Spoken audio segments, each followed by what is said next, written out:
നെയ്യാറ്റിൻകരയിലെ വിവാദ സമാധിയിലേക്കാണ് നമ്മൾ പോകുന്നത്. ഈ ഗോപൻ സ്വാമിയുടെ മരണത്തിൽ കല്ലറ തുറന്ന് പരിശോധിക്കാൻ ഉറച്ചു പോലീസ്. ഇതിന് ജില്ലാ ഭരണകൂടത്തിന്റെ ഉത്തരവ് ഉടൻ ഉണ്ടാകുമെന്ന പ്രതീക്ഷയിലാണ് പോലീസ്. അതേസമയം നിലവിലെ ക്രമസമാധാന പ്രശ്നങ്ങൾ പൂർണ്ണമായി പരിശോധിച്ചതിന് ശേഷമാകും കല്ലറ പൊളിക്കുന്ന നടപടികളിലേക്ക് ജില്ലാ ഭരണകൂടം കടക്കുക. വിവരങ്ങളുമായി നൃപനാണ് നമ്മളോടൊപ്പം ചേരുന്നത് തിരുവനന്തപുരത്ത് നിന്ന്. നൃപൻ, ഇവിടെ പ്രധാനമായും 2-3 പ്രശ്നങ്ങളുണ്ട്. ഒന്ന്, ഈ കുടുംബത്തിന്റെ താല്പര്യത്തെ മുൻനിർത്തി വർഗീയമായ രീതിയിലേക്ക് ഈ കാര്യത്തെ മാറ്റാൻ സംഘപരിവാർ സംഘടനകളുടെ ഇടപെടൽ അവിടെ നടക്കുന്നുണ്ട്. അത് ഗൗരവതരമായി എടുക്കേണ്ട വിഷയമാണ്. മറ്റൊന്ന്, ഈ ഗോപൻ സ്വാമിയുടെ മരണം എങ്ങനെ സംഭവിച്ചു എന്നറിയേണ്ടത് നമ്മുടെ ഓരോരുത്തരുടെയും ഒരു ആവശ്യമാണ്. കാരണം അതിൽ ദുരൂഹതയുണ്ട് എന്ന നാട്ടുകാരടക്കം പറയുന്ന സാഹചര്യമുണ്ട്. അപ്പോൾ അത് പുറത്തറിയിക്കുക എന്ന ബാധ്യത സ്റ്റേറ്റിനുണ്ട്. പക്ഷേ ഈ പരിശോധന വൈകും തോറും മൃതദേഹം മോശം അവസ്ഥയിലാകും, അതിൻ്റെ വെല്ലുവിളികൾ ഉണ്ടാകും. ഇതൊക്കെ ജില്ലാ ഭരണകൂടത്തിൻ്റെ മുന്നിലില്ലേ? എങ്ങനെയാണ് ഈ വിഷയം കൈകാര്യം ചെയ്യാൻ തീരുമാനിച്ചിരിക്കുന്നത്?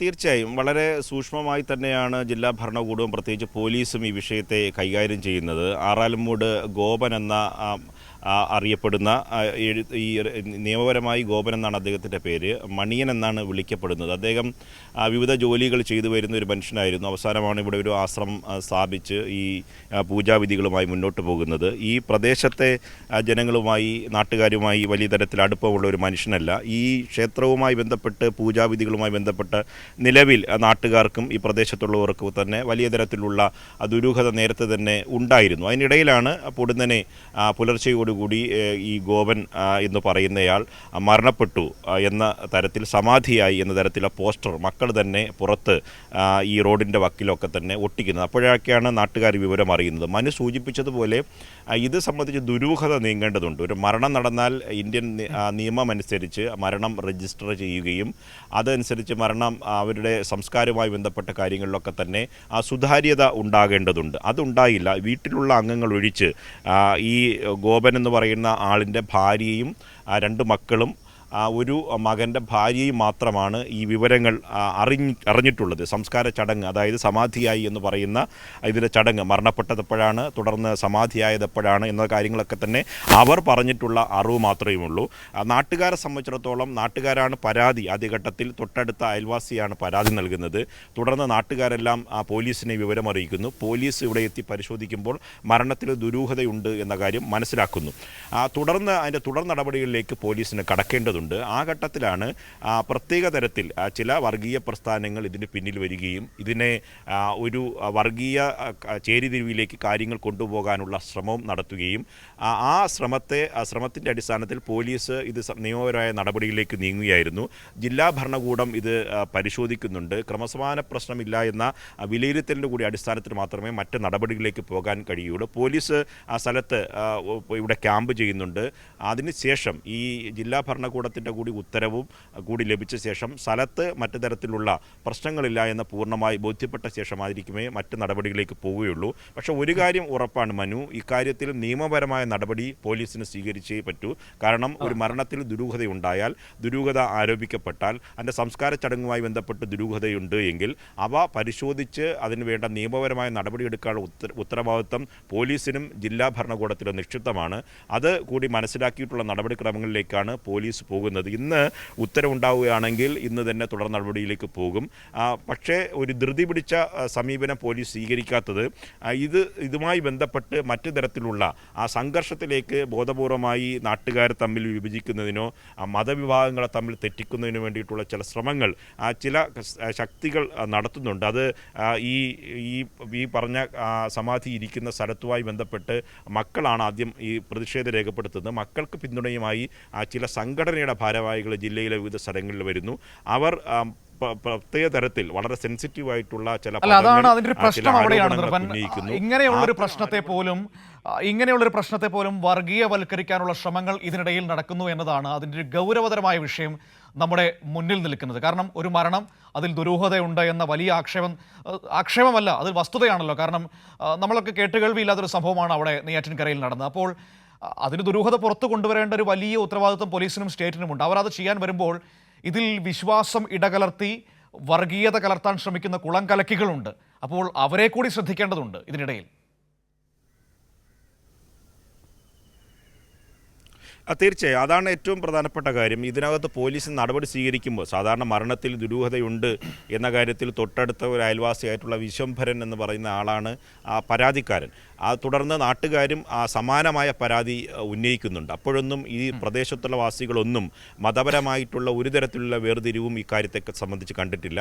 വർഷങ്ങളായി ഇവിടെ താമസിക്കുന്ന ഒരാൾ മരണപ്പെട്ടു. ആ മരണവുമായി ബന്ധപ്പെട്ട് മക്കളാണ് പുറത്ത് ഇത്തരത്തിൽ പോസ്റ്റർ ഒട്ടിക്കുന്നത്. ആ പോസ്റ്റർ ഒട്ടിക്കുന്നതിലും കാര്യത്തിലും ദുരൂഹതയുണ്ട്. ഒരു കാര്യം നമുക്ക് ചിന്തിക്കാം. രാത്രി 11 മണിയോടുകൂടി രാത്രി മരണപ്പെട്ടു എന്ന് പറയുന്നു. 3:45 ഇതിൻ്റെ സമാധിയുടെ ചടങ്ങുകൾ നടത്തിയെന്ന് മകൻ പറയുന്നുണ്ട്. പക്ഷേ രാവിലെയോടുകൂടി പോസ്റ്ററുകൾ എല്ലായിടത്തും ഒട്ടിക്കപ്പെടുകയും ചെയ്തു. അങ്ങനെ പുലർച്ചെ മരണശേഷം രാത്രി മരണപ്പെട്ടാൽ രാത്രി തുറന്നിരിക്കുന്ന പ്രിൻറ്റിംഗ് പ്രസ് എവിടെയാണ് എന്ന തരത്തിലുള്ള ചോദ്യങ്ങളൊക്കെ നാട്ടുകാർ ചോദിക്കുന്നുണ്ട്. അതങ്ങനെ അടിമൊഴി ദുരൂഹതയുണ്ട്. മക്കൾ പറഞ്ഞ നിലപാടിൽ പലതരത്തിലുള്ള സമാധിയെ സംബന്ധിച്ച കാര്യങ്ങളെ സംബന്ധിച്ച്, മരണം സംഭവിച്ച സമയത്തെക്കുറിച്ച്, സമാധിയിലേക്ക് പോയ ചടങ്ങുകളെക്കുറിച്ചൊക്കെ തന്നെ പരസ്പര വിരുദ്ധമായ പലതരത്തിലുള്ള പ്രതികരണങ്ങൾ ഉണ്ടായിട്ടുണ്ട്. അതുകൊണ്ട് തന്നെ ഇത് സംബന്ധിച്ച് നിയമപരമായി അങ്ങനെ സ്വാഭാവികമായ മരണമാണെങ്കിൽ എൻ്റെ സംസ്കാര ചടങ്ങുകളെ സംബന്ധിച്ച് എന്തെങ്കിലും ദുരൂഹതയുണ്ടോ, മരണത്തിൽ എന്തെങ്കിലും ദുരൂഹതയുണ്ടോ, ഈ നാട്ടുകാർ ഉന്നയിക്കുന്ന പരാതിയിൽ എന്തെങ്കിലും തരത്തിലുള്ള കഴമ്പുണ്ടോ, ഇത്തരം കാര്യങ്ങൾ കണ്ടെത്തിയേ മതിയാവുകയുള്ളൂ. ബന്ധുക്കൾ, പ്രത്യേകിച്ച് മക്കൾ പറയുന്ന മരണവുമായി ബന്ധപ്പെട്ട ഈ ഗോപൻ എന്ന് പറയുന്ന മണിയൻ്റെ മരണത്തിൽ മക്കൾ പറയുന്ന വിവരങ്ങളും വിശദാംശങ്ങളും മാത്രമേ ഈ ഘട്ടത്തിലുള്ളൂ. അത് സംബന്ധിച്ച ദുരൂഹത നീക്കുകയാണ് പോലീസിൻ്റെ മുന്നിൽ ലക്ഷ്യം. പക്ഷേ നേരത്തെ മനു സൂചിപ്പിച്ചതുപോലെ അതിൽ പ്രത്യേക തരത്തിലുള്ള രാഷ്ട്രീയമായും വർഗീയപരമായും ഉള്ള ചൂഷണത്തിലേക്ക് കാര്യങ്ങൾ കൊണ്ടുപോകുന്നതിൽ ചില ശക്തികൾ ശ്രമിക്കുന്നുണ്ട് എന്ന കാര്യം പോലീസിൻ്റെ ഇൻ്റലിജൻസ് റിപ്പോർട്ടിലുണ്ട്. ഇതിൻ്റെ കൂടി അടിസ്ഥാനത്തിലാണ് കളക്ടർക്ക് അതിൻ്റെ റിപ്പോർട്ട് സമർപ്പിച്ചത്.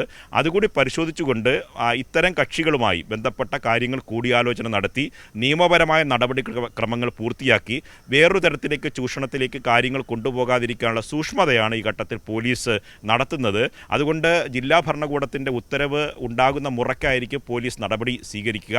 എന്തായിരുന്നാലും കല്ലറ തുറന്ന് ഈ പറയുന്ന സമാധി എന്ന് പറയുന്ന സ്ഥലം അത് തുറന്ന് പരിശോധിച്ച് തന്നെയായിരിക്കും ഇത്തരം കാര്യങ്ങളിൽ മറ്റ് നടപടികളിലേക്ക് പോലീസ് പോവുക. അതുണ്ടാകും. അത് എപ്പോഴുണ്ടാകുമെന്ന കാര്യത്തിലാണ് ഈ സമയത്ത് വ്യക്തമായ തീരുമാനം നമുക്കിപ്പോൾ അറിയിക്കാൻ കഴിയാത്തത്. അതിൻ്റെ കാരണമെന്ന് പറയുന്നത് ഇതുകൊണ്ട് തന്നെയാണ്.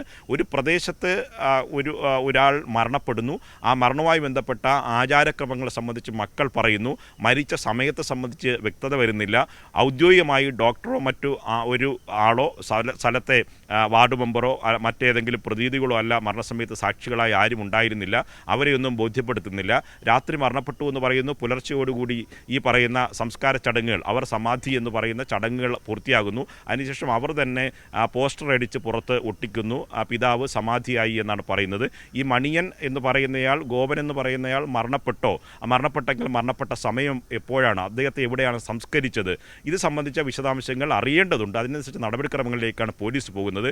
ഈ പുതിയ കാലത്ത് പോലും ഇത്തരം സംഭവങ്ങളെപ്പോലും നിയമവ്യവസ്ഥയ്ക്കനുസരിച്ച് പ്രവർത്തിക്കാൻ അനുവദിക്കാത്ത തരത്തിൽ വർഗീയ ധ്രുവീകരണത്തിൽ ലക്ഷ്യമിട്ട് നടത്തുന്ന ചില ശക്തികളുടെ ചില ശ്രമങ്ങളുണ്ട്. അതുകൂടി മനസ്സിലാക്കിയിട്ടാണ് പോലീസ് ഇക്കാര്യത്തിൽ ജാഗ്രത പാലിക്കുന്നത്. മനു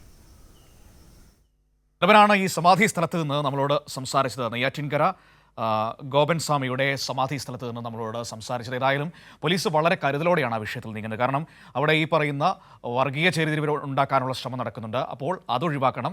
ഒപ്പം തന്നെ ഈ മരണത്തിൽ ദുരൂഹതയുണ്ടെങ്കിൽ അത് പുറത്തു കൊണ്ടുവരേണ്ട ഉത്തരവാദിത്വമുണ്ട്. അപ്പോൾ അതും നടത്തുകയും വേണം. അപ്പോൾ വളരെ കരുതലോടെ ആ വിഷയത്തിൽ നീങ്ങുന്നു എന്നതാണ് ഏറ്റവും പ്രധാനപ്പെട്ട കാര്യം.